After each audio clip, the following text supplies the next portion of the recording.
Hello children, today we will be doing the second part of two stories about flying, that is the Black Aeroplane. Now this particular chapter, the Black Aeroplane, is about, of course, an aeroplane, a pilot, and this particular pilot has to fly from Paris to London. Now his house is in London and he is very excited to go to his house, and he thinks about having nice breakfast there and meeting his family.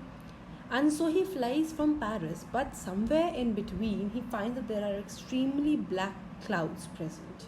There's a storm, there's thunder and lightning. He does not know what to do. He thinks that he should go back, but then he decides that I should take this risk. So he takes that risk, and suddenly he gets lost inside. His radio stops working, the plane's signal stops working, and he has no idea where he's going or what he's doing. And then ultimately there is another plane inside the storm itself, and that plane tells him, somehow gestures him to follow it, and he does so, and he comes out safe and sound. So we need to find out who that other pilot was who helped him cross that storm.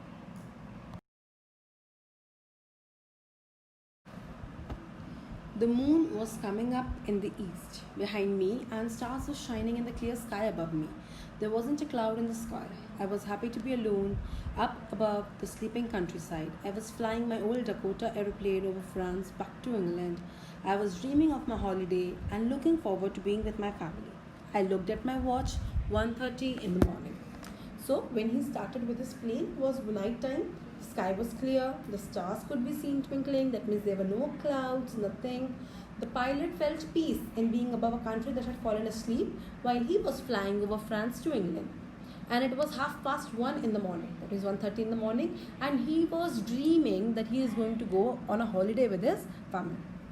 I should call Paris control soon, I thought, as I looked down past the nose of the aeroplane.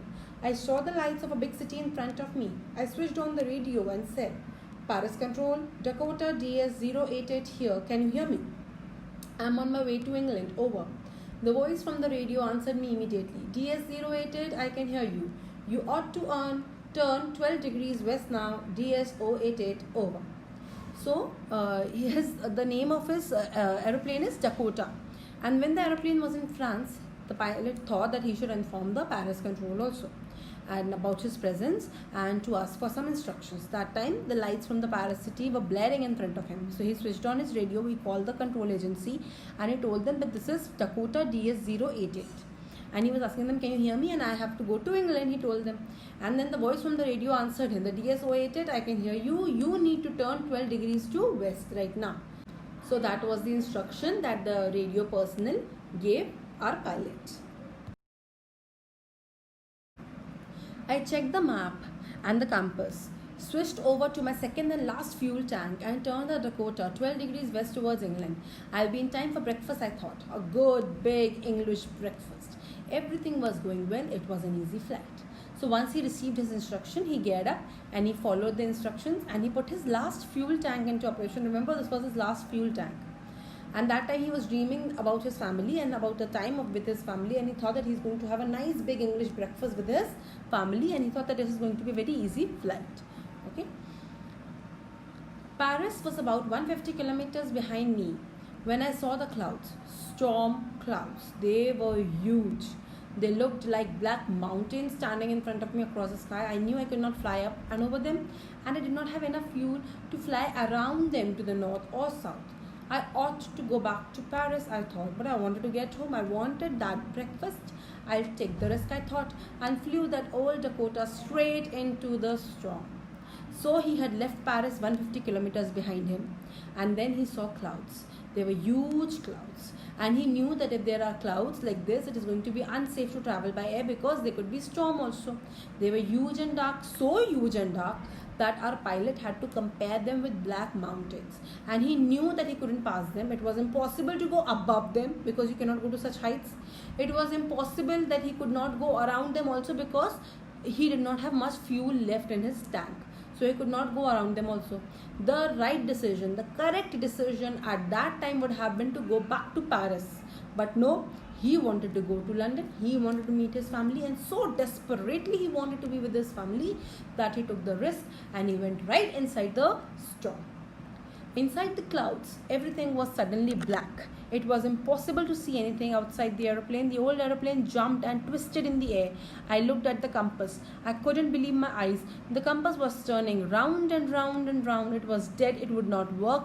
The other instruments were suddenly dead too. I tried the radio. So when he went inside the storm, it was all black. He could not see anything. The old aeroplane jumped and twisted in the air, and in such a way that he just couldn't believe when he looked at the compass. Now I suppose you all know what a compass is. A compass, children, is that instrument which gives you the direction, north, east, west, south, right? So his compass was not giving him any direction, north, east, west, south. It was just going round and round and round. It was not working.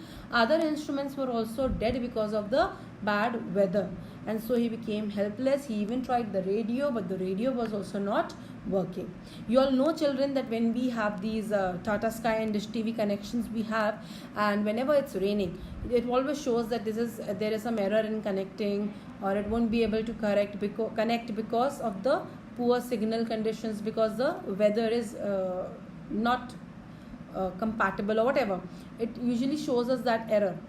So similarly, even the radio and the other instruments also, because of the bad weather, they were also not working properly.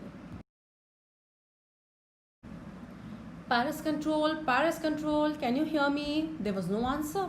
The radio was there too. I had no radio, no compass, and I could not see where I was. I was lost in the storm. Then, in the black clouds quite near me, I saw another aeroplane. It had no lights on its wings, but I could see it flying next to me through the storm. I could see the pilot's face turned towards me. I was very glad to see another person. He lifted one hand and waved. Follow me. He was saying, follow me. He knows that I am lost, I thought. He's trying to help me. So he tried to call the Paris Control Agency, but he was not able to connect because of the weather.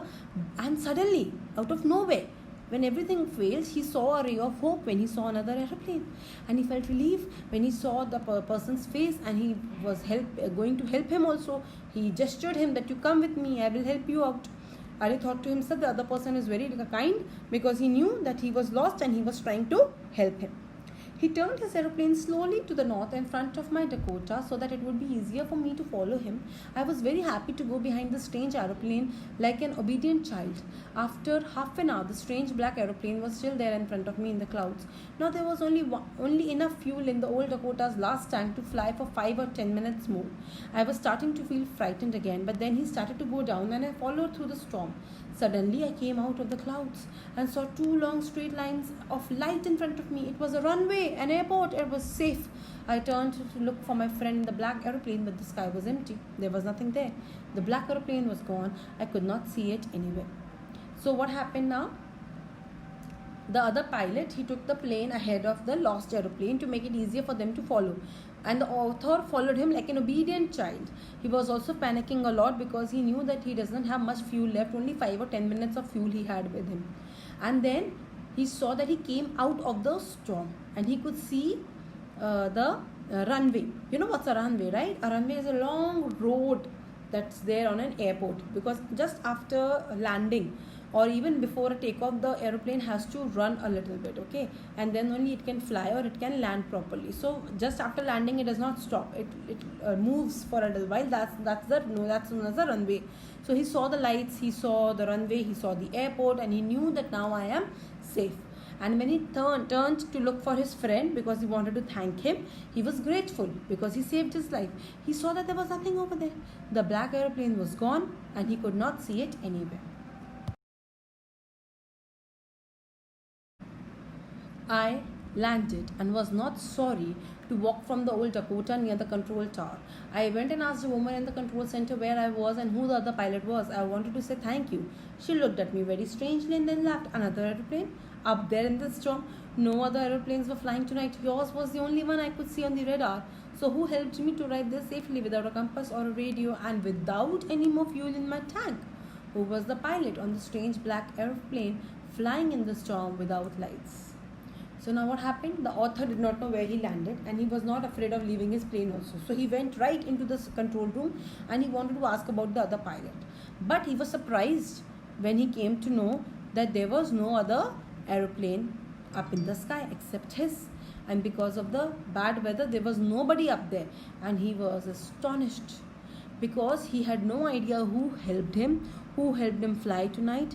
And the lady told him also that yours was the only one I could see on the radar. Radar, you all understand, no? It's a system to detect the presence, direction, distance, and speed of aircraft or any other unidentified, object, because it gives radio waves. That's a radar, and that helps to identify if somebody else is coming in your vicinity. So similarly, this lady is saying that I could only sense your plane on the radar, nobody else's. Okay, and this man was shocked because he had no idea who helped him. So we can say that in a way it was God basically who helped him out.